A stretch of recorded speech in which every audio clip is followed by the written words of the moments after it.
Salve Maria a todos, vamos dar início a mais uma aula aqui do site da Monfort e hoje nós vamos tratar sobre Fátima e as aparições. É um tema bastante vasto, por conta disso nós vamos dividir essa aula em duas partes, para não ficar tão cansativo para os nossos leitores. Estou aqui com o professor Alberto Zucchi, presidente da Associação Cultural Monfort, que vai tratar desse tema com a gente hoje. Vamos dar início então, professor Alberto, querendo introduzir o tema?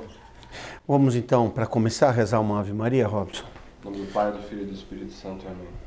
Ave Maria, cheia de graça, o Senhor é convosco, bendita sois vós entre as mulheres e bendito é o fruto do vosso ventre, Jesus. Santa Maria, Mãe de Deus, rogai por nós, pecadores, agora e na hora de nossa morte. Amém. Auxílio dos cristãos. Rogai por nós. Em nome do Pai, do Filho e do Espírito Santo. Amém. Bom, nós vamos tratar hoje aqui na nossa videoaula a respeito de Fátima. Como o Robson já disse, é um tema bastante vasto, né? Nós acabamos de ter, né, os 100 anos de aparição de Fátima. Esses temas foram muito tratados, nós fizemos congressos pelo Brasil inteiro. Nosso congresso Monfort aqui, que foi realizado no Lago de São Bento, teve como tema Fátima, mas a gente acabou achando oportuno tratar aqui numa videoaula específica para gravar, para poder tratar um pouco mais de forma detalhada sobre ele. No congresso foram tratados vários temas. Essa aula de hoje é a respeito do terceiro segredo de Fátima e também daquilo que costumou se chamar o quarto segredo de Fátima, que seria uma parte do segredo que ainda não foi revelada. Como o tema é mais ou menos extenso, como disse o Robson, nós vamos dividir ele em duas aulas. Então, na primeira aula, eu vou procurar analisar aquilo que foi o primeiro e o segundo segredo de Fátima, porque me pareceu que para a gente entender o quarto segredo, a gente deveria repassar o primeiro e o segundo, antes então de comentar o terceiro e ir pro quarto. Como muitos, talvez daqueles que acompanhem esse vídeo, eles não tenham conhecimento do que foi Fátima, eu vou fazer uma pequena introdução bastante rápida, porque senão, se a gente fosse falar da história também de Fátima, a gente ficaria aqui durante um tempo muito grande.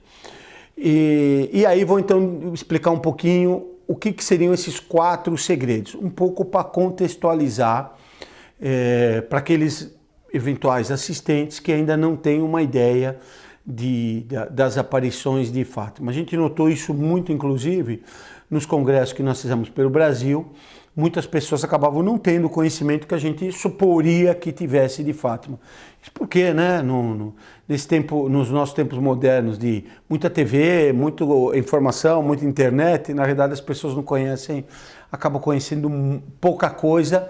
Muita deformação. Muita deformação, muita informação sem sentido. Também esse contexto serve para a gente analisar a questão do segredo, tá? Bom, então, o primeiro lugar, falar uma palavrinha a respeito de Fátima, né? Da cidade onde aconteceram as aparições, né? Na realidade, as crianças, elas moravam numa pequena vila chamada Ajustrel, né? Perto dessa vila, perto da cidade, havia uma vila chamada Fátima. Hoje em dia, quem for para Fátima vai ver Fátima muito maior que a Ajustrel. A Ajustrel não cresceu. Fátima também não cresceu. Não teve indústria, nada disso.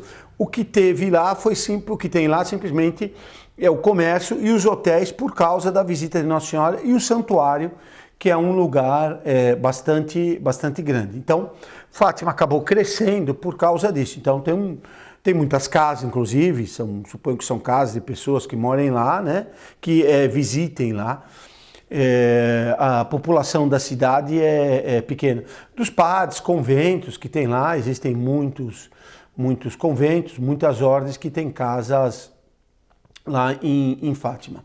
Então, se está em Fátima, se vai até Ajustrel, a pé são, acho que 4 ou 5 quilômetros, inclusive tem uma via sacra entre os dois caminhos que passa pelo meio de um campo. Este campo era o campo onde as crianças brincavam, e elas brincavam até Fátima. Se eu não me engano, era o pai de Lúcia que tinha um terreno em Fátima, né? Eu digo um terreno, não digo uma fazenda, porque era uma área pequena. Então as crianças pegavam as ovelhas que eles tinham e levavam para pastar nesse terreno. E também ele tinha, se eu não me engano era dele, uma pequena plantação de oliveiras, né? Inclusive, por causa das pessoas que vão para Fátima, uma coisa que não costuma se comentar, quando eles foram nas aparições, as aparições vão ser vistas por centenas de milhares de pessoas, não propriamente as aparições, né, mas elas vão acompanhar, eles vão destruir o terreno. Então, o terreno vai ficar impraticável para pastagem e para plantação. E a situação econômica da família da Lúcia, que era relativamente boa, vai ter um certo declínio, né? Você vê como Nossa Senhora nos preocupou muito, aqui entre aspas, é claro, com essa questão material, né? Ela quis ensinar para nós que quando é necessário a gente deve perder tudo se for para Deus e sacrificar tudo para Deus. Então, se for necessário perder a plantação, perder a terra, perder a renda, para Deus é melhor perder tudo, que depois Deus recompensa a gente, ou nessa vida às vezes, ou muitas vezes não, na outra vida. Aliás, é muito melhor ser recompensado na outra vida. Bom, então tem esse pequeno caminho que vai até a Justrel, tem uma via sacra, tem um local onde teve a aparição dos anjos. Para preparar a aparição de Nossa Senhora, houve uma aparição dos anjos, os anjos anunciavam a aparição de Nossa Senhora. Sempre que tem alguém importante, se manda uma embaixada antes. E foi o caso aí de Nossa Senhora que mandou o anjo aparecer. Eu não vou entrar nas aparições do anjo, porque senão realmente é muito longo. E se a gente então caminha, nós chegamos nessa cidade de Ajustrel. Ajustrel ainda é uma cidade pequena, lá tem a casa dos três videntes. Os três videntes eram o Francisco, a irmã dele, a Jacinta, e a Lúcia, que era a prima deles. E tem a casa de todos eles, do Francisco e da Lúcia e da Jacinta. Se visita hoje em dia. A casa do Francisco e da Lúcia foi comprada pela diocese e a Lúcia recebeu a casa dela em herança e deu para a diocese. Então hoje são casas que são visitadas. Bom, era então uma pequena aldeia onde existia a questão religiosa, era muito importante. Portugal vivia um tempo muito anticlerical, né? Estavam os socialistas no poder e eles perseguiam muito a igreja. Mas na cidade mesmo, a cidade mesmo tinha uma forte influência religiosa. O padre que estava lá, o responsável, ele era muito bem visto na cidade. A mãe da Lúcia sempre teve uma importância na paróquia e na cidade muito grande. E a Lúcia era uma pessoa extremamente simpática e extremamente líder. Com poucos anos de idade, já nessa idade, acho que ela tinha 12 anos, ela que organizava as festas da cidade. Quer dizer, a Lúcia tinha uma liderança muito grande. Então, apesar de serem crianças, apesar de não terem grande conhecimento, Nossa Senhora já tinha dado para elas uma personalidade para preparar elas para as aparições. Isso não quer dizer que todo mundo, que mesmo as três crianças, já tivessem uma grande santidade. Se você for comparar os costumes da época com os nossos, todo mundo lá era santo, né? Então, mas haviam os bailes, que era uma coisa que Nossa Senhora vai condenar. Os bailes haviam danças. Nas danças, os moços e as moças se encostavam apenas com a ponta do dedo. E já era uma coisa que muita gente se questionava se deveria existir. né? Mas a Lúcia gostava muito dos bailes. Nossa Senhora vai dizer para ela não se afastar dos bailes, e a Jacinta vai chamar até a atenção dela nesse ponto, né? Mas então havia, apesar de eles terem uma grande influência religiosa, já havia problemas lá nesse local. Tem alguns tradicionalistas que dizem que a primeira metade do século XX foi uma época de muito progresso para a igreja, etc. Isso não é verdade. As encíclicas de Pio XI vão já falar. Já São Pio X falava da grande infiltração modernista na igreja, e Pio XI vai dizer que o ataque que é feito contra a igreja não tinha alcançado ódio e patamares como nunca antes na história. Depois vai ser pior. Mas eu quero dizer que naquele tempo já se considerava que não era uma situação boa para a igreja. Bom, os três videntes, como eu disse, vão ser o Francisco, a Jacinta e a Lúcia.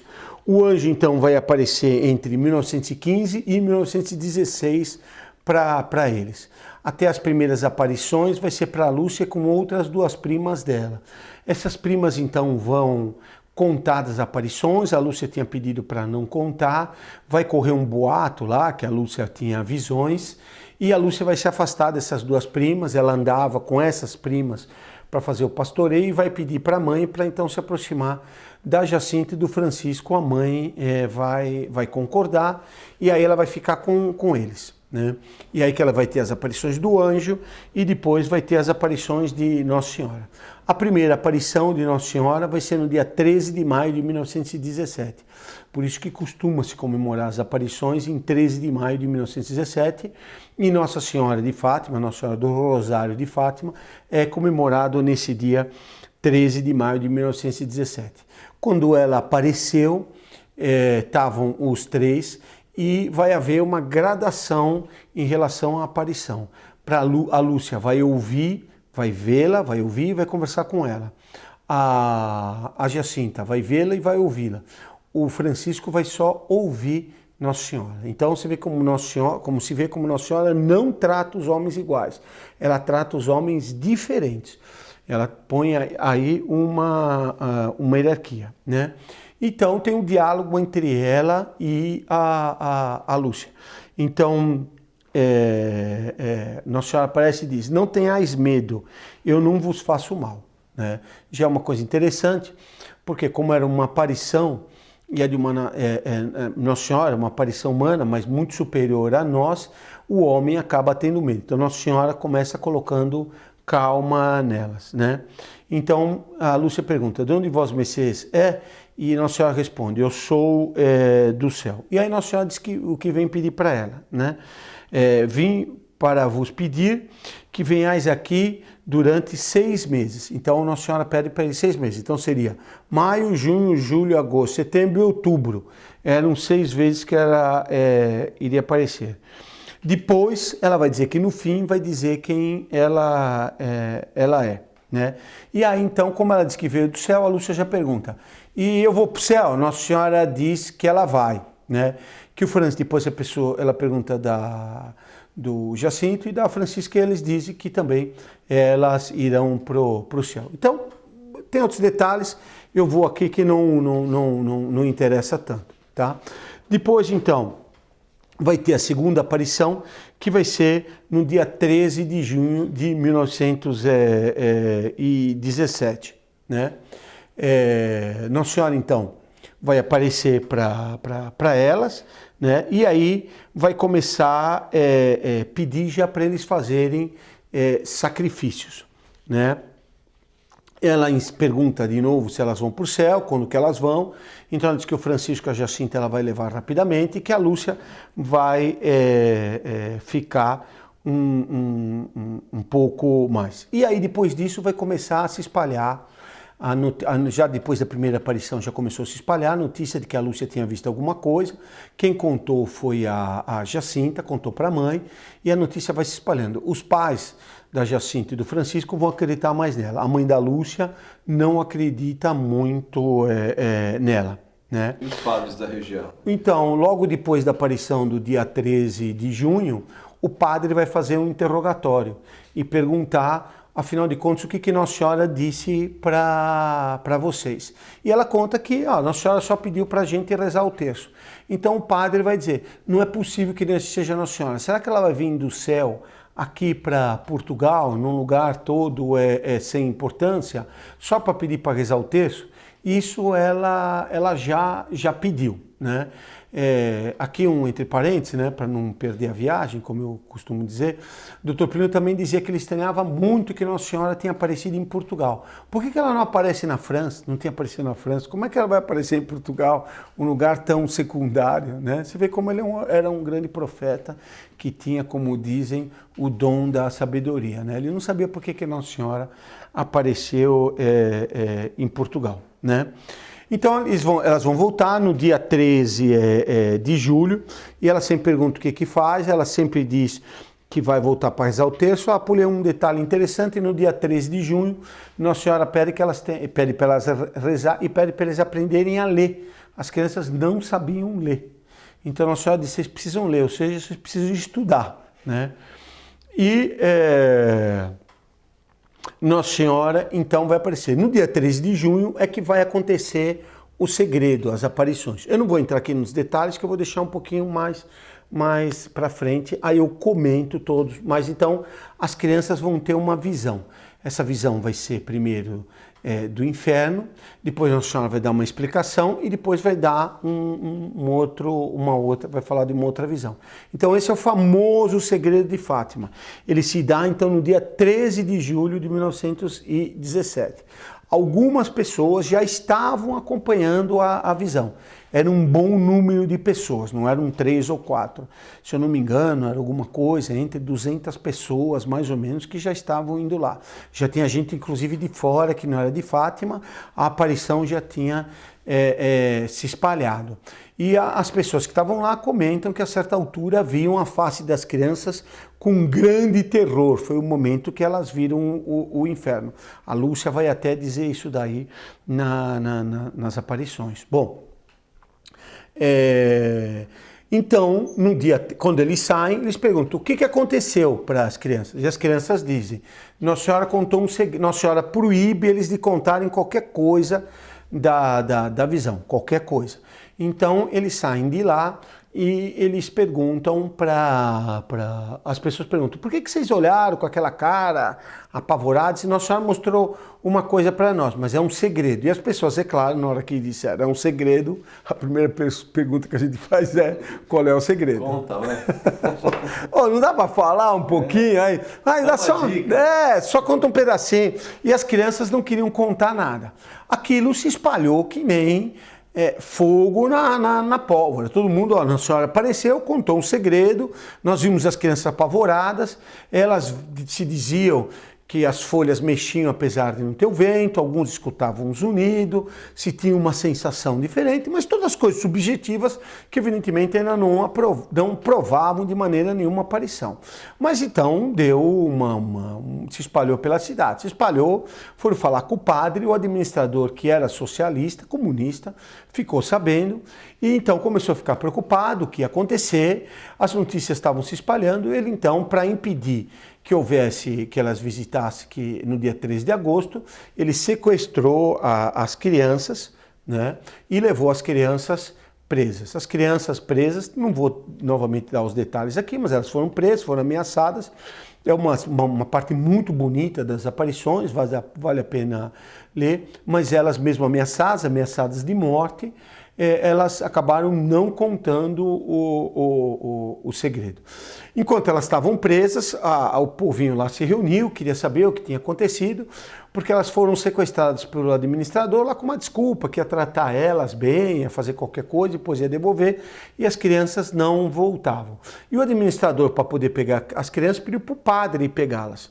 Então o padre levou para o administrador, e o administrador então prendeu elas. E começou um burburinho na cidade, que as crianças tinham sido sequestradas, que iam fazer mal para as crianças. Então eles se reuniram lá na praça e combinaram o seguinte, que eles iriam então até a sede da administração, que iam libertar as crianças e imediatamente em seguida eles matariam o administrador. E depois de matar o administrador, eles iriam até a paróquia e matariam o padre. Era gente realmente que gostava de resolver as coisas, né? Então se reuniram e iam caminhar para lá. O pai do Francisco e da Jacinta, sabendo disso, foi lá e disse para o povo parar com aquilo, que onde já se viu, que não deviam fazer uma coisa errada daquelas, que ele iria resolver. E o burburinho foi correndo, é claro, chegou até a casa do padre, o padre ficou assustado, foi lá conversar com o pai da Jacinta e do Francisco, dizendo, olha, eu não tenho nada a ver com isso, foi ele que me enganou. O burburinho chegou até o administrador, que no dia seguinte deu comida para as crianças, tratou elas bem, e no dia seguinte libertou elas. Mas então no dia 13 mesmo elas ficaram presas. E aí Nossa Senhora vai aparecer depois para elas, né? Ela vai aparecer, então, no dia 19 de agosto, vai ser feita essa aparição. A aparição mais ou menos se repete, então nós temos uma aparição do dia 19 de agosto, depois tem uma aparição do dia 19 de setembro, então no dia 19 de setembro, vou deixar aqui uma folha aqui do lado, por isso que eu estou meio torto assim, no dia 19 de setembro, a Lúcia então, já vai muita gente, então no dia 13 de setembro, no dia 19 de agosto não tinha ninguém, porque Nossa Senhora apareceu de repente, a Lúcia viu, mandou chamar o Francisco e a Jacinta, né? Agora não estou me lembrando se foi o contrário, se a Jacinta viu, mas enfim, alguém dos videntes viu primeiro e chamou os outros. E não tinha ninguém, porque não esperava. Mas então correu a notícia que a Nossa Senhora tinha aparecido de novo, e no dia 13 de setembro, então, juntou um montão de gente. E é claro que tinha toda uma desconfiança. Então a Nossa Senhora avisou, aliás, ela já tinha dito tinha dito que ia fazer um milagre, e no dia 13 de setembro ela reforça que vai fazer um milagre no mês seguinte, que é a última vez que ela vai aparecer nessa sequência, e que o milagre ainda vai ser menor do que tinha sido inicialmente por causa do pecado do administrador, para mostrar como as autoridades, quando pecam, elas acabam trazendo mal para toda a sociedade. E aí então vai acontecer um milagre que é um milagre espantoso, né? Ela acumula um monte de gente, se fala em mais de 100 mil pessoas que estavam lá. Vocês podem imaginar o que são 100 mil pessoas no meio do campo, a confusão. Tinha gente de toda a espécie, leigo, padre, tinha gente pobre, gente rica, tinha gente que foi de carro, naquela época o carro era uma coisa completamente excepcional, só que não tinha acomodação para 100 mil pessoas em Fátima. O pessoal estava dormindo no relento, não tinha lugar para se hospedar, não tinha banheiro, vocês podem imaginar o caos que estava aquilo. E então estava todo mundo lá esperando o milagre. O milagre era uma coisa excepcional, porque uma das provas de que Nossa Senhora, quando Nossa Senhora aparece, é que não se marca a data para milagre. Esse é um sinal absolutamente incomum. Por exemplo, Dom Bosco, que fez muitos milagres, ele não marcava a data. Amanhã eu vou ressuscitar uma criança. Reúne todo mundo, vai lá esperar para ver ele ressuscitar a criança. Então ele ia ressuscitar a criança e quem estava lá via, ele não marcava a data. Ele, por exemplo, também, quando ele fez o milagre, quem vai visitar a casa dos salesianos em Turim, tem um local onde ele fez um milagre, que tem uma fila enorme de crianças, e iria distribuir nozes, castanhas. E aí o padre que ia distribuir, vendo a fila, vendo que tem um saco pequeno, ele começou a dar um pouquinho para cada um. E Dom Bosco, vendo aquilo, falou, não é assim. Encheu a mão e entregou para o menino da fila. E começou a distribuir desse jeito. E o padre viu que ia faltar. Mas ele falou, bom, já que é assim, o trabalho é menos. E começou a distribuir e o saco não acabava. E quando acabou a fila, o saco continuava cheio. Mas não marcaram a data para o milagre. O milagre não se marca a data, né? E marcar a data para o milagre seria um sinal que era falso, né? Então, mas você pode imaginar, né? Se amanhã anunciasse que vai ter um milagre aqui na Praça da Sé, né? Enchia de gente. Então, estava todo mundo lá esperando o milagre.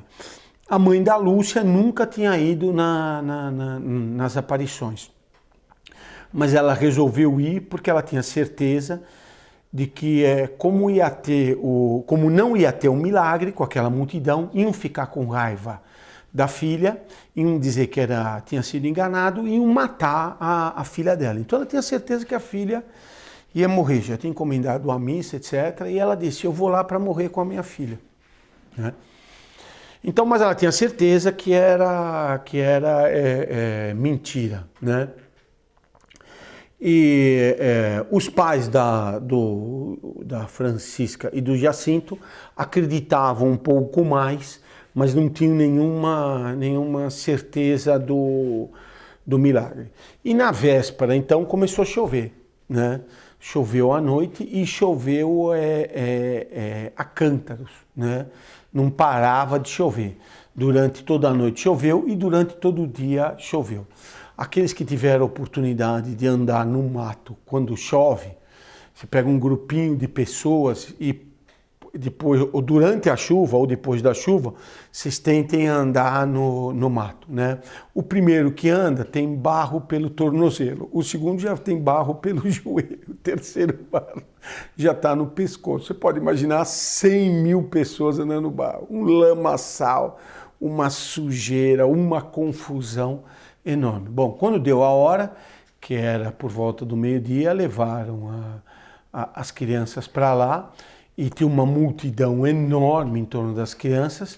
Até vocês vão ver uma foto, tem se eu não me engano, um marinheiro que segura a Jacinta no colo até para poder afastar. Eles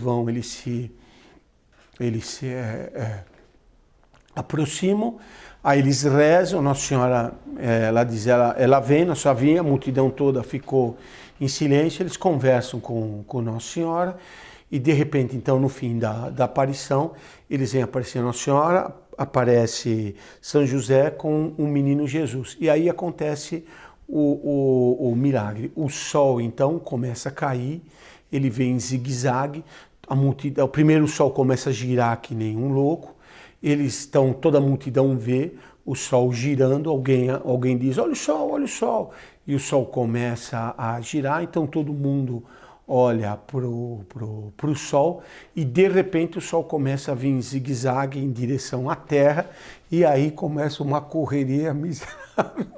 Todo mundo começa a dizer que é o fim do mundo, que o mundo vai acabar, que o sol vai cair na Terra. Tem gente que fica tão assustada que acha que o mundo vai acabar, começa a contar os pecados em voz alta, né? Duro foi depois que acabou o milagre. Agora o que eu faço? Né? Já tinha contado mesmo. Então começa a contar e começa um corre-corre, então vê o sol. De repente, então o sol para de cair e volta a subir. Bom, então o sol, depois disso, começa a voltar, ele volta para o local, o fenômeno para. E as pessoas, então, começam a dizer que a terra tinha secado. Elas estavam todos com as roupas molhadas e eles percebem que as roupas ficaram secas e eles vão ver a terra e a terra está toda seca. E todo mundo começa a gritar que era milagre. O milagre, então, todo mundo viu. E saiu inclusive nos jornais no site da Monfort, nós temos aí a reprodução das páginas desses jornais da época, onde conta o fato, tem as fotos também mostrando lá a multidão, todo esse lugar. As pessoas em Fátima, mesmo hoje, se a gente visita, a gente acaba encontrando pessoas, não mais que viram o milagre, mas que têm parentes imediatos, uma tia, o pai, a avó, com quem eles conversaram e viram o milagre. O professor, a primeira vez que foi para Fátima, conversou com uma senhora, ele perguntou, a senhora estava lá? Estava. E a mulher estava toda vestida de preto e só rezava o rosário, ela não fazia outra coisa, ficava o dia inteiro rezando o rosário. E o professor perguntou, ela não queria muito responder, E depois o professor insistiu, ela falou, eu vi e eu não acreditava. Só falou isso, né? E continuou rezando. Mas então é um fato inconteste. Foram muitos jornalistas até o local para ver o milagre e já foram com as reportagens prontas, Fátima é falso. O jornal na época era completamente socialista. Então eles tiveram que refazer a reportagem. Houve o caso até de um repórter que publicou e foi ameaçado de ser demitido do jornal, teve uma perseguição contra ele, mandaram ele fazer uma reportagem dizendo que ele não viu. Ele falou, olha, eu não acredito, mas eu vi, então eu vou publicar a reportagem do jeito que eu vi. E então o milagre foi uma coisa excepcional. O que marca Fátima, então aqui a gente termina aqui essa parte, vamos dizer assim, de história de Fátima e começa a analisar um pouquinho o que é realmente o segredo. Então Fátima, ela não se caracterizou pelos milagres propriamente de cura, etc. A Lúcia pede várias curas de várias pessoas, Nossa Senhora diz, uns eu vou curar, outros não, mas não tem nada assim tão significativo, por exemplo, como Lourdes, onde os milagres de cura são muito grandes e muito impressionantes, né? Até tem uma história famosa do Zola, que foi até Lourdes, e tinha um trem que ia da Espanha até Lourdes, Lourdes é próximo da Espanha, né? Isso. E ele então vê um fulano e diz, se esse curar, se esse sarar, eu me converto. O fulano sarou e evidentemente ele não se converteu. O maior milagre será ele se converter, mas muito maior que curar o coitado lá. Mas enfim, o Fátima não tem uma coisa desse tipo. O grande milagre de Fátima é o milagre do sol, que todo mundo comenta, e como eu disse, é uma coisa excepcional, é um milagre próprio do Antigo Testamento, do porte. No Antigo Testamento que tinha milagres desse tipo, né, com dia e horário marcado. Por quê? Porque como não havia graça, não havia igreja, para conduzir o povo judeu eram necessárias coisas absolutamente extraordinárias. Mais para frente eu vou contar, vou ler aqui Santo Elias enfrentando os sacerdotes de Baal, que até é um milagre que guarda alguma correlação com o milagre de Fátima. Mas enfim, então, é um milagre completamente excepcional. Aquele milagre, então, ele é feito por quê? Ele é feito para confirmar o segredo. Porque como o segredo não ia ser revelado naquele momento, Nossa Senhora pediu para as crianças permanecerem em silêncio e não contarem, precisava ter alguma prova da aparição. Sob pena da aparição, ela ficasse muito relegada a uma questão muito secundária, né? E Nossa Senhora ali queria mandar um aviso para toda a igreja. Então, Nossa Senhora vai fazer um milagre excepcional para marcar muito o fato e dar veracidade ao segredo, tá? Bom, então agora vamos entrar propriamente na análise do segredo, tá? Como eu disse, quando Nossa Senhora revelou o segredo, ela contou, o segredo vai estar em 3 partes. Uma primeira parte que vai falar do inferno, uma segunda parte que vai falar da guerra e uma terceira parte que vai falar então de um sofrimento que o Papa teve. A primeira e a segunda parte vão ser reveladas durante a guerra, 1942. A terceira parte vai ser revelada só no ano 2000. Já daqui a pouco vamos entrar em mais detalhes a esse respeito. E a questão é que tem uma quarta parte que não teria sido revelada, né?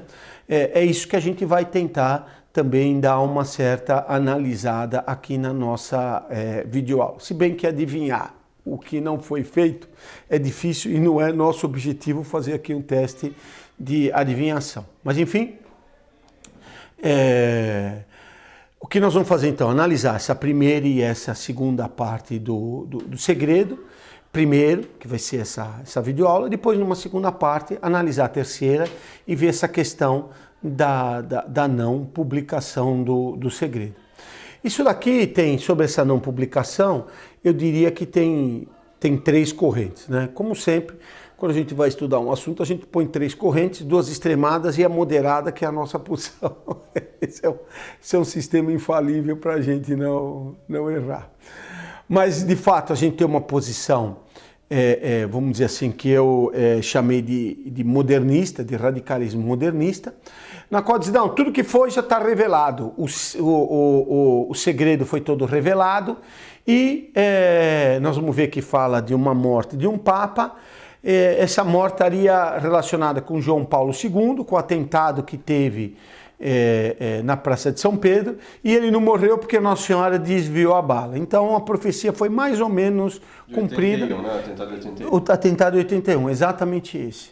Né? E então está tudo cumprido e a situação do mundo está boa, está uma maravilha, então não temos mais que nos preocupar com Fátima. Uma segunda posição, que eu chamei de radicalismo tridentino, que é o seguinte, olha, o que foi revelado é tudo mentira, os papas enganaram a gente, João Paulo II enganou a gente, Bento XVI enganou a gente, é tudo mentira, é tudo uma falsidade, a irmã Lúcia que está aí não é a irmã Lúcia, trocaram a irmã Lúcia, colocaram uma sósia no lugar dela. Também no lugar de Paulo VI colocaram um sósia, então é possível até que vivessem juntos, né? O sósia de Paulo VI vivia junto com a sósia da irmã Lúcia. E tudo é uma grande farsa. Me parece também uma coisa exagerada, né? Quer dizer que tudo é uma farsa.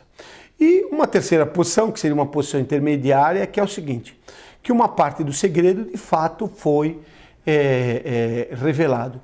E que existiria alguma razão, eu não estou dizendo que é uma justificativa adequada, mas eu estou dizendo que é alguma coisa que permitisse aos papas, como João Paulo II e como Bento XVI, para que pelo menos justificasse do ponto de vista da consciência deles ou da ação deles, que eles não publicassem o que está faltando da mensagem. Eu não estou aqui dizendo que eles estariam agindo de forma adequada, não publicando o segredo. Também me parece dizer, não, eu que conheço, eles têm que ter feito isso assim, assim, assado, seria uma pretensão absurda.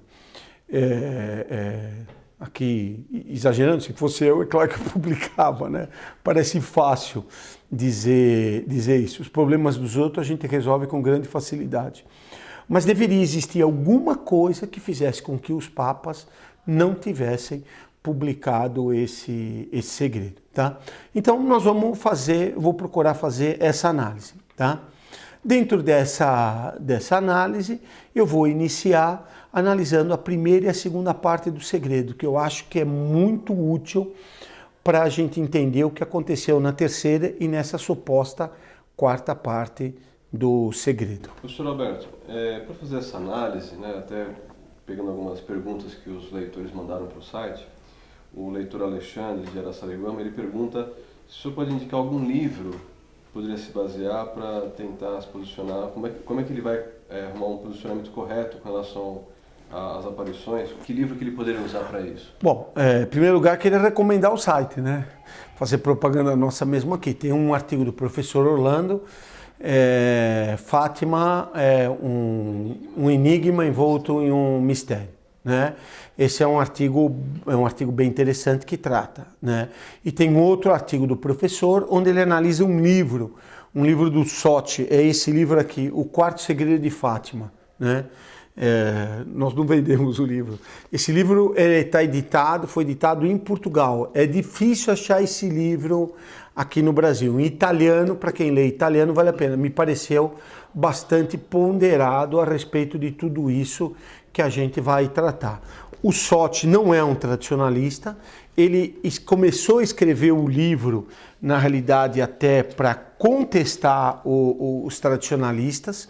A ideia dele era essa, falar, os tradicionalistas estão dizendo que uma parte não foi publicada, eu vou fazer uma análise completa e vou mostrar como esses tradicionalistas estão sonhando. E ele vai mudar completamente de posição no estudo dele, mostrando que tem uma parte que não foi revelada. Ele vai discutir, não diretamente, mas vai ter um embate com o cardeal Sodano, que foi o responsável pela publicação do terceiro segredo. Tá? Então, eu recomendaria o site, tem muita coisa na internet, que trata disso, né?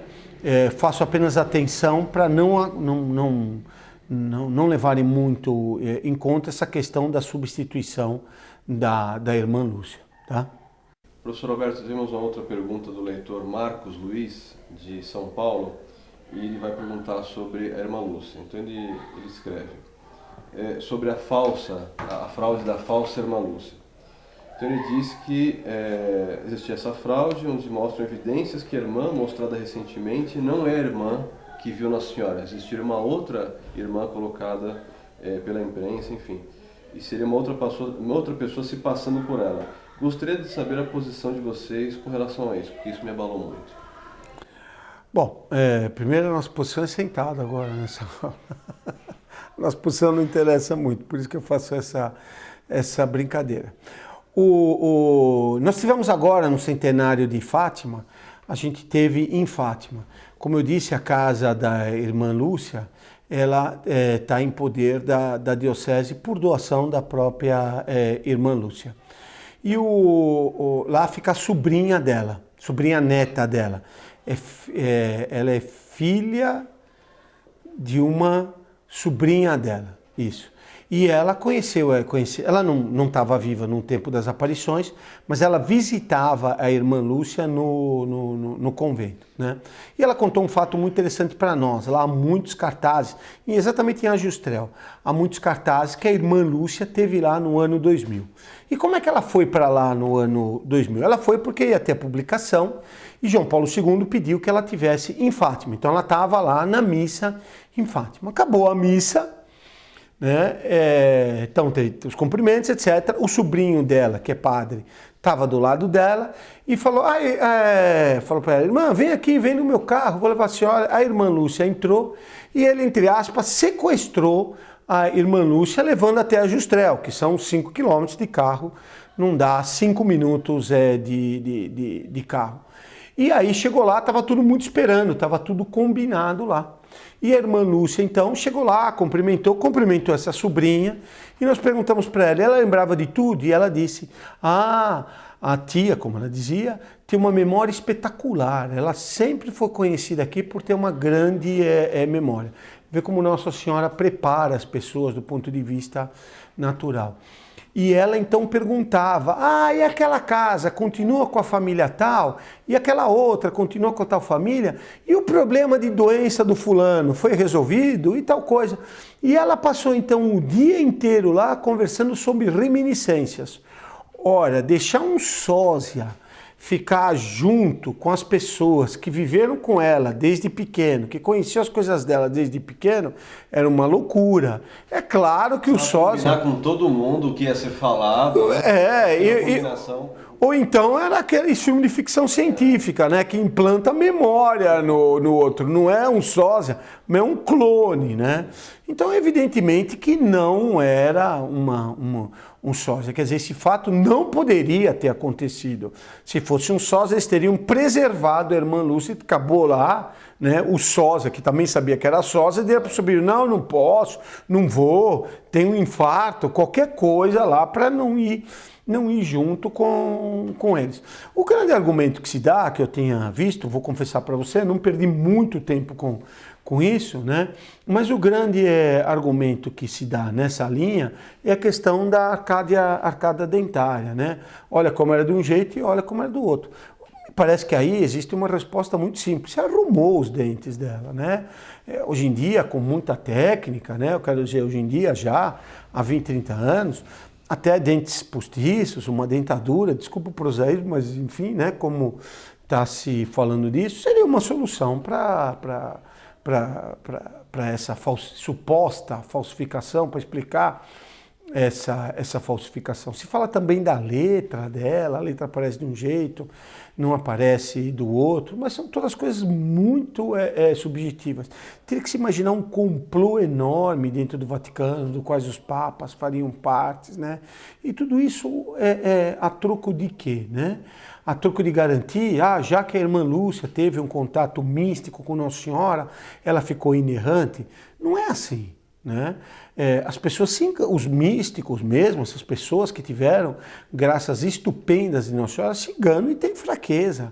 Ela pode ter visto toda a crise da igreja, deveria ter feito alguma coisa, talvez em relação ao Vaticano II, em relação à missa, talvez devesse, né? E por fraqueza, por medo, não fez, por engano.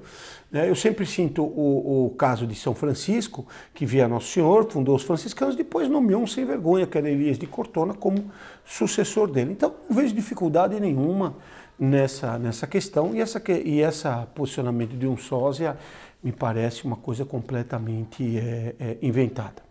Bom, mas então eu gostaria de passar para a gente ler a primeira e a segunda parte do segredo aqui, tá?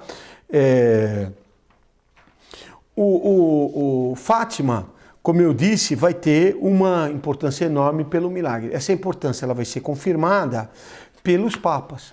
Depois dos anos 60, todos os papas foram a Fátima. Então, Paulo VI foi a Fátima. Quando os papas começaram a sair do Vaticano, Paulo VI foi a Fátima. João Paulo I não deu muito tempo enquanto Papa, mas enquanto cardeal ele foi a Fátima, teve uma visita a Fátima, que não é muito conhecida, mas foi a Fátima. João Paulo II foi várias vezes a Fátima. Sempre que os papas iam a Fátima, tem um pronunciamento importante. Bento XVI foi a Fátima e agora o Papa Francisco voltou a Fátima.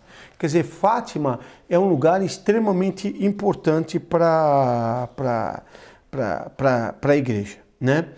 Então vamos ler aqui, os acompanhantes aqui, me desculpem, mas acho importante ler o segredo exatamente no texto oficial, né? Então diz Nossa Senhora, ao dizer diz a irmã Lúcia, perdão, estava lá ela ajoelhada, ao dizer essas palavras, abriu de novo as mãos, Nossa Senhora, como nos 2 meses passados. Lembra-se, nós estamos em julho, então maio e junho. O reflexo pareceu penetrar a terra e vimos como que um mar de fogo. Mergulhados em esse fogo, os demônios e as almas, que flutuavam no incêndio, levadas pelas chamas, que delas mesmas saíam, juntamente com nuvens de fumo, caindo para todos os lados, semelhante ao cair de faúlhas em os grandes incêndios. Sem peso nem equilíbrio, entre gritos e gemidos de dor e de desespero que horrorizava e fazia estremecer de pavor. Deveu ser, ao deparar-me com essa vista, que dei esse ai, que dizem ter me ouvido. Lembra que eu contei que tinham pessoas lá acompanhando, viram a face dela. O semblante dela mudava. O semblante dela mudava. Os demônios, continua então a irmã Lúcia, os demônios distinguiam-se por formas horríveis e asquerosas, de animais espantosos e desconhecidos, mas transparentes como negros carvões em brasa. Assustados e como a pedir socorro, levantamos a vista para Nossa Senhora, que nos disse com bondade e tristeza. Então esta é a primeira parte do segredo. A primeira parte do segredo, então, é o inferno. Então ela saiu de lá sem poder contar a respeito do inferno. Haveria muita coisa para dizer a respeito disso, só ressalto, sem entrar no segredo, daqui a pouco já comento o segredo, mas você vê que Nossa Senhora, se ela fosse catequista, ela não seria aceita nas paróquias modernas, né? Porque nas paróquias modernas... O inferno. Não pode falar do inferno. Isso. Então Nossa Senhora, para as 3 crianças, não seguiu a catequese moderna, né? Então ela seria proibida de ser catequista acho que quase totalidade das paróquias. Não se pode falar de inferno e, sobretudo, falar para 3 crianças. Muito, né? Claro, é possível que tivesse até algum processo que terminasse no STF, né? E a nossa ministra Carmen Lúcia se pronunciaria de como Nossa Senhora deveria ter agido. Mas, enfim, tem aqui essa primeira parte do segredo. E aí eu pergunto, Robson, o que tem de segredo aqui? A doutrina da igreja. Isso daqui Ensinando que existe o inferno. perfeitamente de acordo com a doutrina da igreja. E esta visão do inferno é uma visão que a doutrina católica, se a gente pegar São Tomás, por exemplo, ele discute se existe fogo de fato no inferno. E ele chega à conclusão que o fogo do inferno é fogo mesmo, não é simbólico. Então, está de acordo com isso. Mas aí, quase 1000 anos antes, então, tinha fogo no inferno. Se vocês pegarem aquele livreto, Estou Condenado, eu acho que até depois dessa revelação, mas enfim, só para dar um exemplo, ela descreve uma alma que vai para o inferno e que conta mais ou menos tudo isso, não geral, mas em relação a uma alma que os demônios atormentam, etc., e que tem tudo isso daqui. Mas Nossa Senhora proíbe de contar. É uma questão que nós vamos ver para frente, tentar entender. Então, por que Nossa Senhora proibia as crianças de contar aquilo que na época, inclusive, a catequese da época falava do inferno? As pessoas acreditavam. Acreditavam, e todo mundo tinha medo, e os padres diziam que elas iam para o inferno se elas não praticassem a religião. Então vamos deixar a pergunta um pouquinho em suspensa, porque eu acho que a resposta vem exatamente depois, com o terceiro segredo, né?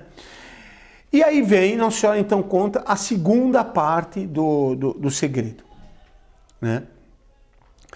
Vistes o inferno, continua a irmã Lúcia contando o que Nossa Senhora tinha dito. Então, repito só o finalzinho, né, para dar a continuação. Assustados e como a pedir socorro, levantamos as vistas para Nossa Senhora, que nos disse com bondade e tristeza. Então, termina a visão, tem, então, a explicação da visão. Vistes o inferno, para onde vão as almas dos pobres pecadores. Para salvar, Deus quer estabelecer no mundo a devoção ao meu imaculado coração. Se fizerem o que os vos disser, salvar-se-ão muitas almas e terão paz. A guerra vai acabar, mas se não deixarem de ofender a Deus, no reino de Pio XI começará outra pior. Quando virdes uma noite alumiada por uma luz desconhecida, sabei que é o grande sinal que Deus vos dá de que vai punir o mundo de seus crimes, por meio da guerra, da fome e das perseguições à Igreja e ao Santo Padre. Para impedir, virei pedir a consagração da Rússia ao meu Imaculado Coração e a comunhão reparadora nos primeiros sábados. Se atenderem aos meus pedidos, a Rússia se converterá e terão paz. Se não, espalhará os seus erros pelo mundo, promovendo guerras e perseguição à Igreja. Os bons serão martirizados, o Santo Padre terá muito que sofrer. Várias nações serão aniquiladas. Por fim, o meu Imaculado Coração triunfará. O Santo Padre consagrar-me-á a Rússia, que se converterá e será concedido ao mundo algum tempo de paz. Em Portugal se conservará o dogma da fé, etc. Esse etc. é escrito pela irmã Lúcia, não é nós que acrescentamos etc. A irmã Lúcia, quando escreve o segredo, escreve etc. Porque a partir daí ela não vai revelar, né, nesse momento. Isto não digais a ninguém, ao Francisco sim podeis dizê-lo, né? Porque como o Francisco, ele só via Nossa Senhora, ele não escutava. Então, Nossa Senhora permite que se conte para o Francisco. Então, vamos analisar um pouquinho aqui a segunda parte do segredo. De fato, aqui já tem alguma coisa de segredo. Vai vir uma outra guerra, uma guerra ainda pior, que vai ser a Segunda Guerra Mundial. Nossa Senhora diz que o sinal seria quando tivesse uma luz no céu, e precedeu a Segunda Guerra Mundial, se diz uma aurora boreal que foi vista em toda a Europa, como se boa parte da Europa, como se fosse possível acontecer isso. É claro que se atribuiu a um fenômeno natural e depois, mais para frente, muita gente vai relacionar esse fato com a Segunda Guerra Mundial, porque no momento que começa a guerra, não se tinha conhecimento do segredo, né? Então teria alguma coisa. Mas o que tem mesmo de segredo aqui, né? Então, que vai ter uma guerra, vai ter um castigo, gera um segredo. Mas não é grande, vamos dizer assim, novidade. Claro que era importante para as pessoas se arrependerem. A essência do segredo está na frase de Nossa Senhora a respeito da Rússia. Aí sim, uma coisa inexplicável naquele momento. Disse Nossa Senhora, se atenderem meus pedidos, a Rússia se converterá e terão paz. Se não, espalhará seus erros pelo mundo, promovendo guerras e perseguições à Igreja. O que tinha, assim, vamos dizer, de novidade é a Rússia entrar na história, né? A Rússia estava sob o comando do czar e, apesar de ser ter a religião ortodoxa, ela, a grosso modo, era dos países mais conservadores da Europa. Era ainda uma monarquia horrível, né? Mas era uma monarquia. Boa parte da Europa já era socialista, as outras monarquias eram absolutistas e liberais, a Rússia ainda mantinha isso, existia uma devoção ao rei, tinha problemas enormes, né? Não estou aqui defendendo a Rússia, tinha doutrinas erradas, etc. Mas se você comparar com o resto da Europa, para as crianças, o Portugal era socialista. Era muito pior, objetivamente falando, do que a Rússia. Então, falar que a Rússia ia espalhar os erros pelo mundo era uma novidade muito, muito grande e inexplicável. Bom, o que vai, então, acontecer? Como eu disse, Nossa Senhora vai pedir para não revelar o segredo. A Lúcia, então, ela vai se retirar para um convento, vai ficar num convento no sul da França. Nesse convento, então, ela vai ter visões do anjo. Sobre essas visões, inclusive, o Padre Lanhet tratou em nosso congresso. Se alguém quiser ter as aulas, pode adquirir na Livraria Montfort, tem essas aulas. E quem vai fazer a biografia dela vai ser um biógrafo chamado Padre Fuentes, que, se eu não me engano, era um chileno. Esse Padre Fuentes era um biógrafo de um grande rigor. E ele, então, vai pedindo para a irmã Lúcia contar as memórias dela e ele vai anotando. Na medida que ele anota, ele vai fazendo uma espécie de crítica à biografia, né? Quando ela conta um detalhe, ele diz, não, mas esse detalhe, como é que a senhora explica em relação a outro? Quer dizer, não é... Contando ver contradições. Isso, peraí, mas a senhora contou tal coisa e não era em tal tempo. Até para dar mais credibilidade. Isso, e pelo jeitão dele, porque, vamos dizer, as aparições não tinham sido confirmadas ainda pela igreja, né? Então não tinham o peso que elas tinham ainda, né? Então ele vai anotar tudo e ele vai ser um biógrafo muito, muito rigoroso. Nada daquilo que ele escreveu foi contestado depois. E acontece que em 1941, Nossa Senhora vai aparecer para irmã Lúcia e vai dizer para ela que ela podia revelar a primeira e a segunda parte do segredo. E aqui surge uma pergunta bastante interessante. Afinal de contas, Nossa Senhora previu o comunismo. Quando ela disse que a Rússia ia espalhar os erros pelo mundo, ela previu o comunismo. O comunismo veio em 1917, né, no final da Revolução, na Revolução Russa, no final da guerra, né? Ora, por que Nossa Senhora vai esperar aí quase 30 anos para avisar o mundo do mal comunista? E aqui foi Nossa Senhora que mandou esperar. Não teve ninguém que escondeu, nada disso.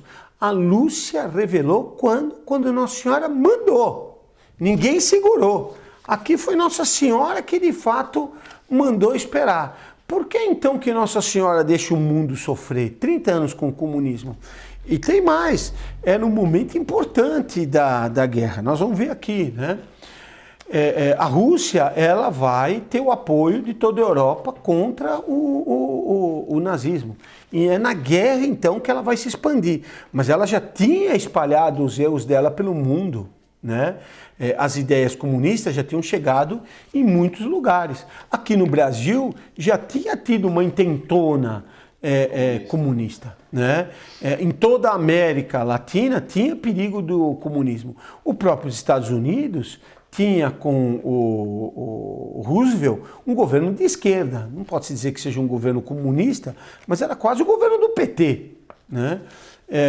Na França, a França era socialista, contrária à igreja. Quer dizer, a Rússia já tinha uma influência muito grande.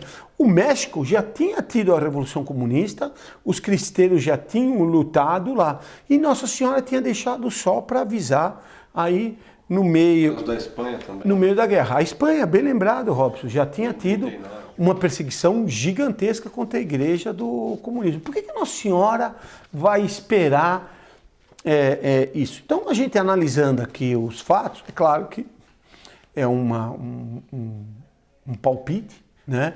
Mas a gente analisando os fatos históricos posteriores, a gente pode ter alguma informação a respeito disso. Vamos ver então. Em 1941 Nossa Senhora permite, mas é claro que Nossa Senhora sabia que ia levar algum tempo para isso acontecer.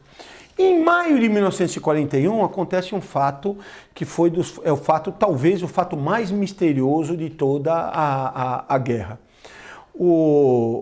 A Alemanha tinha invadido, estava nessa fase, tinha praticamente conquistado toda a Europa, né? Eles tinham, antes da guerra começar, invadido a Áustria e os aliados não tinham feito nada.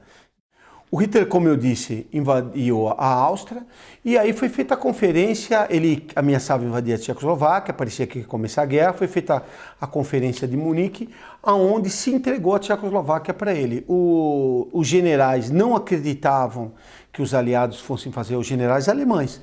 Tinham até já combinado que eles dariam um golpe se o Hitler mandasse invadir a Tchecoslováquia, porque eles acreditavam que a Alemanha não tinha condição de lutar contra os aliados. O Hitler ficou sabendo disso e deixou então eles organizarem, e quando teve a conferência de Munique, que se entregou a Tchecoslováquia para a Alemanha, ele reuniu todos os generais e passou uma descompostura neles, dizendo: vocês são covardes, está vendo?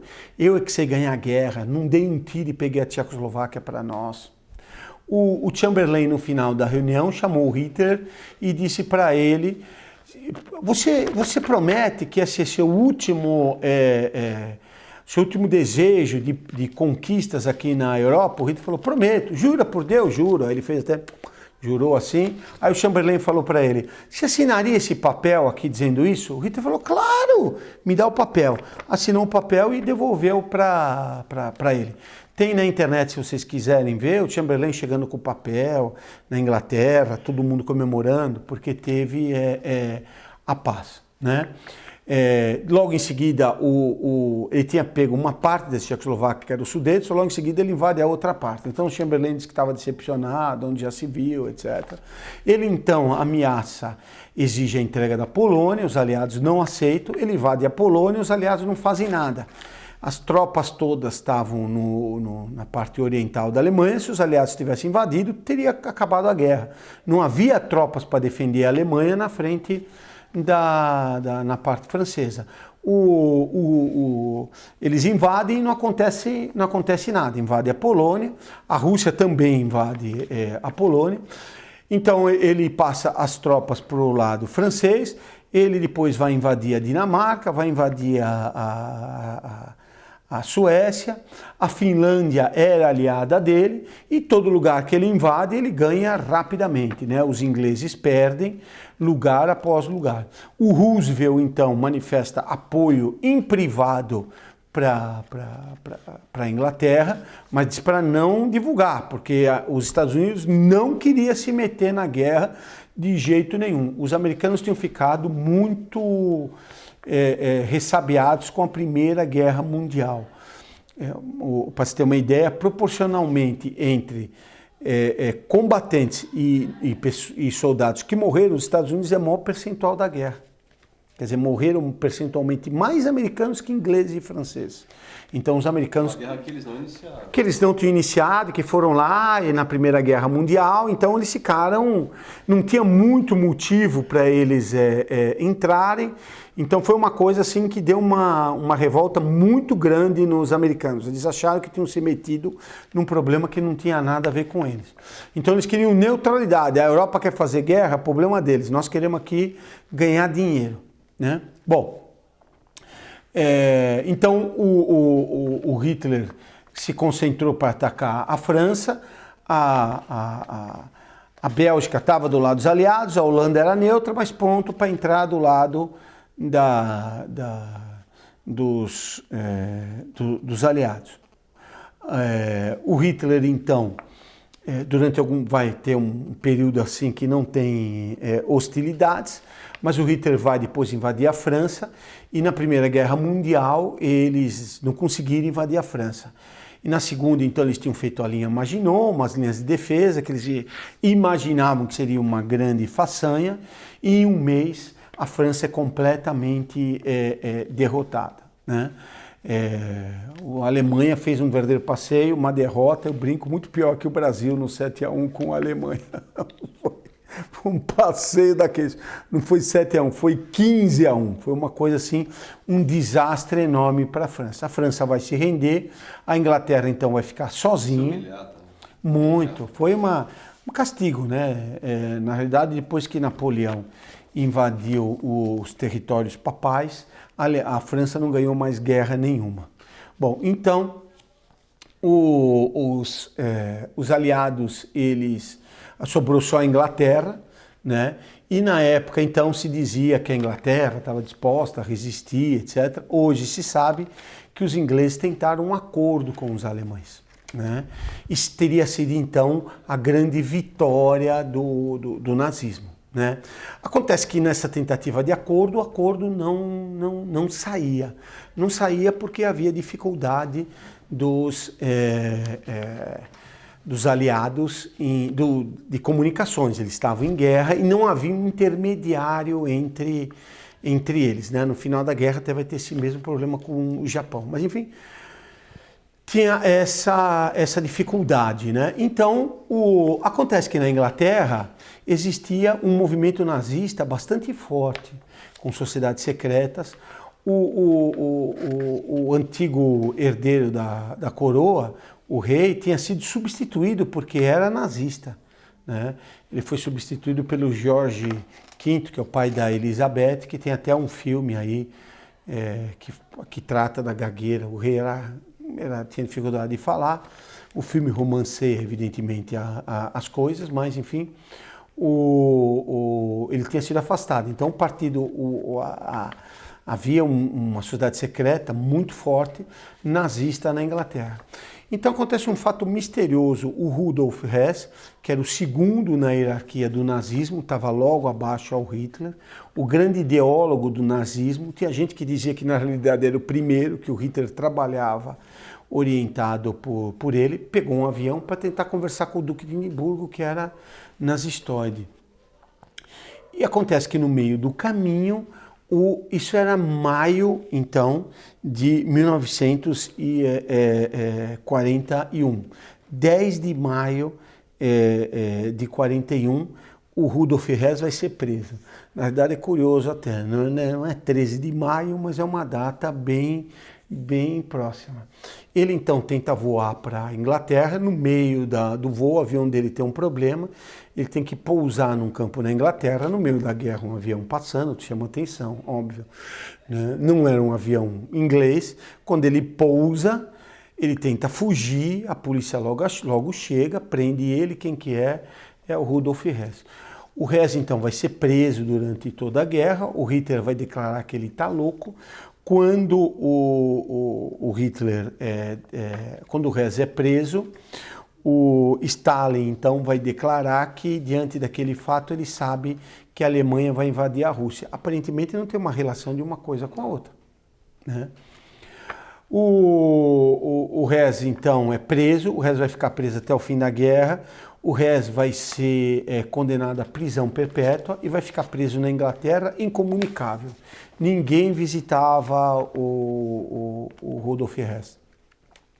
Depois, durante a paz, todos os prisioneiros de guerra vão sendo libertados, vão se dando indultos para eles, na medida que eles vão se aproximando da morte, para poder voltar para casa, para a família. Quando falta um pouquinho, eles vão sendo libertados. Tem um caso até famoso do Coronel Kappler, que assassinou muitas pessoas em Roma. O governo de Roma não queria dar anistia para ele já estava com câncer em estado terminal. Quando ele estava no hospital, ele de repente levantou e foi embora, e os guardas todos não viram, e ele fugiu, foi para a Alemanha e passou lá 2, 3 meses e morreu. Quer dizer, deram uma anistia branca para ele, não foi na lei, mas deixaram ele ir embora. O único que não teve perdão de guerra foi o Hess. O Hess acabou morrendo na prisão, ninguém reclamou o corpo dele, ele foi enterrado. Depois de algum tempo, começou alguns boatos de que não era ele que tinha sido enterrado. Quando fizeram a exumação do corpo, se constatou, se sabia que o Hess tinha um defeito, se eu não me engano, na face, tinha levado um tiro lá no Put de Munique, qualquer coisa assim. Ele tinha um osso quebrado e o corpo que estava lá não tinha o tal osso quebrado. Então, não foi o Hess que tinha sido enterrado. Né? Isso é uma história conhecida, etc. E ficou esse mistério. Né? Então, em maio de 41, fica claro, então, que a guerra tem que continuar. Acontece que o Hitler não tinha mais como ganhar a guerra. Apesar da Inglaterra ter muito menos tropas, o Hitler não tinha, porque não tinha marinha, como atravessar e dominar a Inglaterra. Então a guerra, que parecia que ia ser curta, ia ser longa, ia continuar. A guerra continuando, inevitavelmente, depois de algum tempo, os Estados Unidos teria que entrar do lado da Inglaterra e teria que ter uma guerra entre Rússia e Alemanha. Isso faria a Alemanha lutar em duas frentes, quer dizer, a falta de conseguir fazer a invasão, de fazer o acordo, levava ao sinal que o nazismo tinha poucas chances de ganhar a guerra. Em abril de 42, então, é publicado a primeira e a segunda parte do Segredo. Então, o que parece é que Nossa Senhora esperou o nazismo não ter chance de ganhar para anunciar que o comunismo era o grande perigo, porque o nazismo de fato era um perigo muito maior do que o comunismo. Né? Então, fala, mas está exagerando, onde já se viu, por quê? Será que era mesmo? Né? O que ia acontecer? Bom, se soubesse que o nazismo era o grande perigo, o comunismo era o perigo, muitas nações católicas possivelmente acabariam entrando na guerra do lado da Alemanha. Exemplo, a nossa pátria amada e idolatrada, salve, salve, que era toda meia nazistoide. O Getúlio Vargas aqui era fascistoide e nazistoide. Todo mundo na guerra torcia pela Alemanha, contra a bagunça das democracias que existiam naquela época. Tem outro lugar muito importante, a Espanha. A Espanha era fascistoide, tinha o Franco. O Hitler tinha ajudado o Franco na guerra. O Franco tinha uma dívida de gratidão com o Hitler. O Hitler pedia para entrar na guerra, para conquistar Gibraltar. Conquistando Gibraltar, o Mediterrâneo, que estava todo na mão dos ingleses, que era muito importante para o Hitler poder dominar a África do Norte e poder pegar petróleo, ficava muito difícil se ele não conseguir dominar Gibraltar. Se a Espanha tivesse entrado do lado da Alemanha, seria muito melhor para o Hitler. O Hitler vai insistir e o Franco vai acabar não entrando. Se tivesse Nossa Senhora dizendo que o comunismo era um perigo, num país católico que tinha lutado contra os comunistas, era muito natural conseguir o apoio para os nazistas. Quer dizer, então, que Nossa Senhora vai esperar o fim, a derrocada ou a impossibilidade do nazismo ganhar a guerra, para então alertar, olha, tem um outro perigo, é o comunismo, vamos lutar contra ele. Mas o perigo, primeiro, que era o nazismo, Nossa Senhora quis esperar antes de ele ser vencido, tá? Para a gente concluir essa parte aqui, que já vai tarde, para ver se eu estou exagerando ou não, a gente precisaria entender um pouquinho o que é o nazismo. Porque muita gente pensa que o nazismo é o campo de concentração. Né? Qual é o grande mal do nazismo? O grande mal do nazismo foi ter pego lá os judeus, colocado no campo de concentração e matado milhões deles e matado em muitos lugares. É claro que isso é um mal, e um mal enorme, e que precisava de uma punição, evidentemente. Mas isso é fruto de quê? Isso é fruto da doutrina nazista. E vale a pena a gente rapidamente aqui falar sobre o nazismo. No site tem vários artigos do professor Orlando que trata disso, e a relação entre o nazismo e o romantismo. Esse é o grande perigo. Tá? O nazismo ele acabou nascendo da associação de várias sociedades secretas. A Thule-Gesellschaft, se é assim que se fala, a Sociedade do Vril e a Golden Dawn. Exatamente, a Golden Dawn era uma sociedade secreta da Inglaterra nazista. O Hitler mesmo fez parte de uma sociedade secreta chamada Sociedade do Novo Tempo. Todas essas sociedades eram gnósticas. O fundo do nazismo era a gnose, enquanto o fundo do comunismo era o panteísmo. E a gnose é muito pior que o panteísmo. O nazismo, ele veio da mentalidade romântica, tá? E existe uma relação entre as ideias nazistas e o romantismo, tá? Qual era essa ideia romântica? A ideia romântica vinha que depois que Deus era a ideia gnóstica. A gente é até um pouco repetitivo, né? Que houve uma queda de Deus e essa queda de Deus ela se deu no universo. Então Deus ficou aprisionado na matéria. Deus, então, caiu na matéria, se transformou na matéria bruta e aí começa um processo para Deus voltar a ser Deus. Então, da matéria bruta nasce a vida, da vida vem a vida vegetal, da vida vegetal a vida animal, da vida animal o homem vai vir o super-homem, o hiper-homem, o ultra-homem e até chegar lá, voltar para Deus, para a divindade. Então, teria toda uma evolução. A tese darwinista romântica.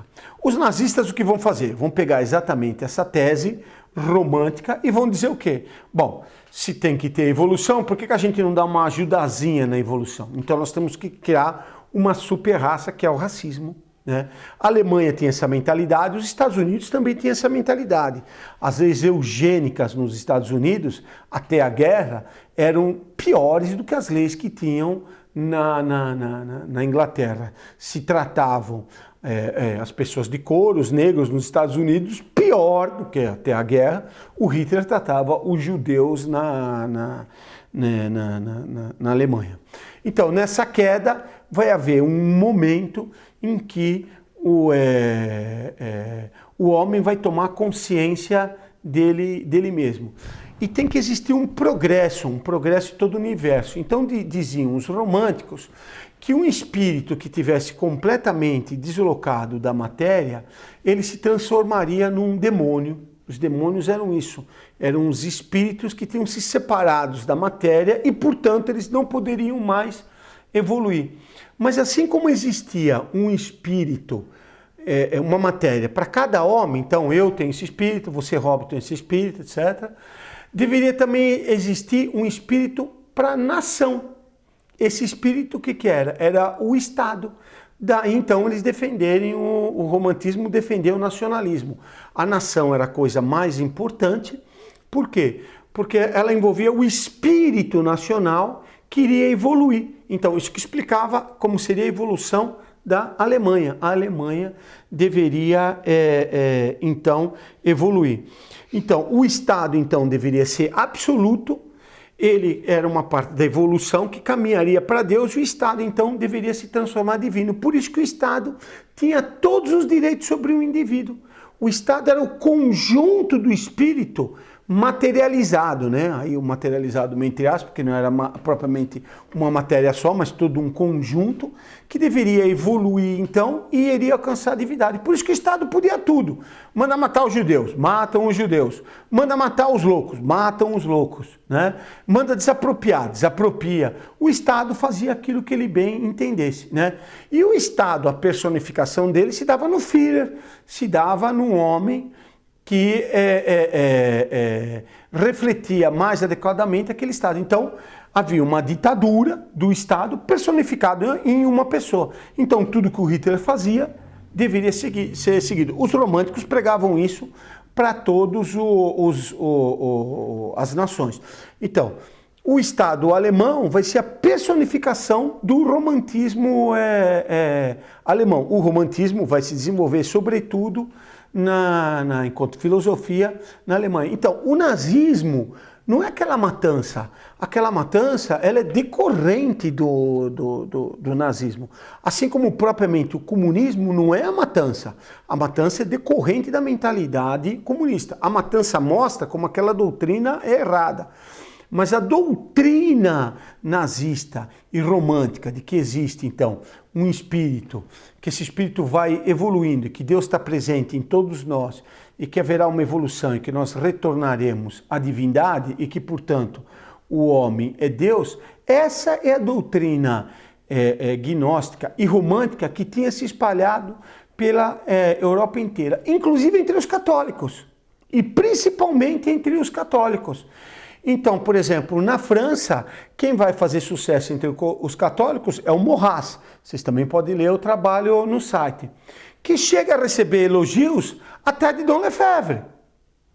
Então, a chamada direita vai enganar os católicos conservadores. Por quê? Porque como eles se opunham ao liberalismo, à bagunça, ao socialismo, os católicos acreditavam.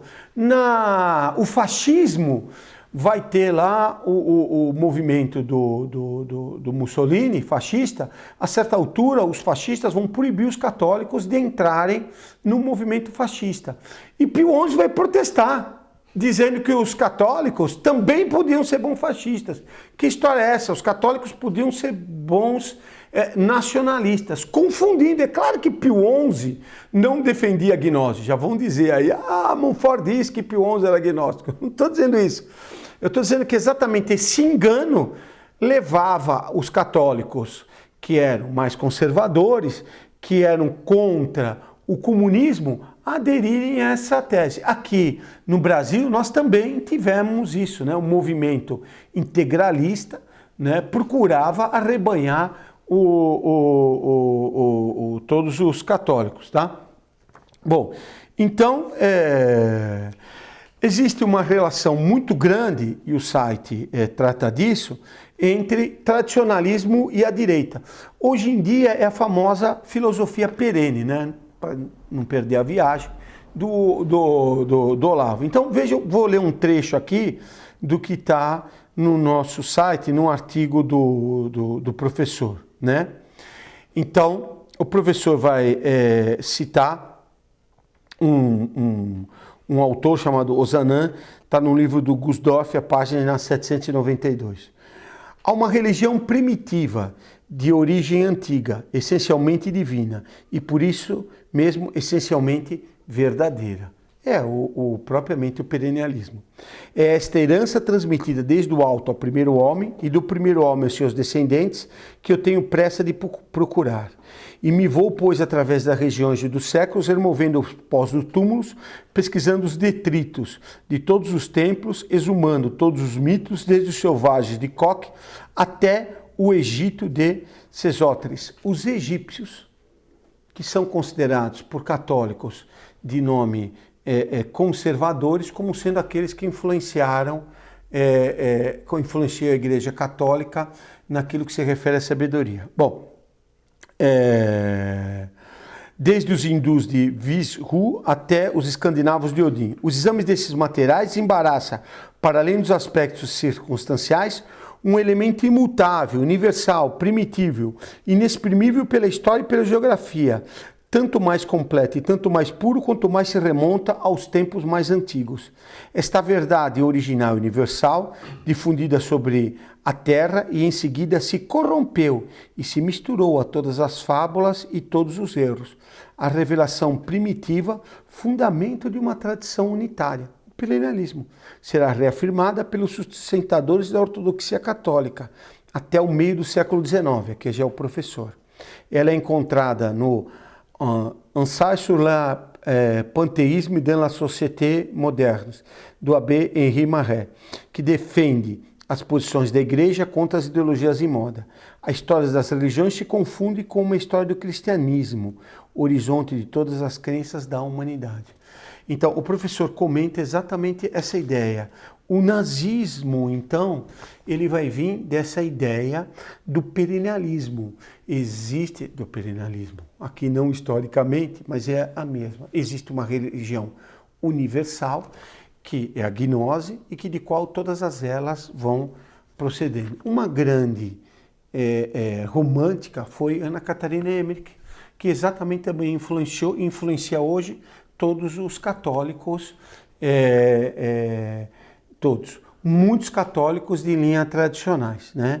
Como, por exemplo, Olavo de Carvalho, que diz: leio 3 páginas de Ana Catarina Emmerich e não posso deixar de exclamar por dentro: meu Deus, quantos anos da minha vida perdi com futilidades? Bom, com a frase do Olavo eu concordo, né? Que ele perdeu muitos anos da vida dele com futilidades. Mas não concordo com que a Catarina Emmerich seja boa. E alguém lá que curtiu diz: Olavo, que alegria ouvir isso. Quando falo nela, logo parece gente alegando isto e aquilo dela. Quando os próprios, claro, é Montfort, quando os próprios demônios, no livro do Padre Gabriel, A Morte, alegam que esse é o livro dos mais terríveis para eles. Então, os demônios lá, como os demônios falaram que o livro é terrível, né? Então, é claro que os demônios não podem ter enganado. Eles falam que nem eles falaram que o homem da Bíblia, do Evangelho, chamado João, é o João Clá e não São João evangelista. Né? Então, o que a gente tem, né, aqui para concluir essa primeira parte? Nós temos aqui a leitura do primeiro e do segundo segredo, mostra que a Nossa Senhora acabou deixando para depois a condenação do comunismo, esperando que o nazismo tivesse derrotado. Vamos depois, agora na próxima videoaula, entrar então na questão do terceiro segredo de Fátima. Tudo bem, Robson? Vamos encerrar então essa primeira parte. Vamos rezar uma Ave Maria para encerrar.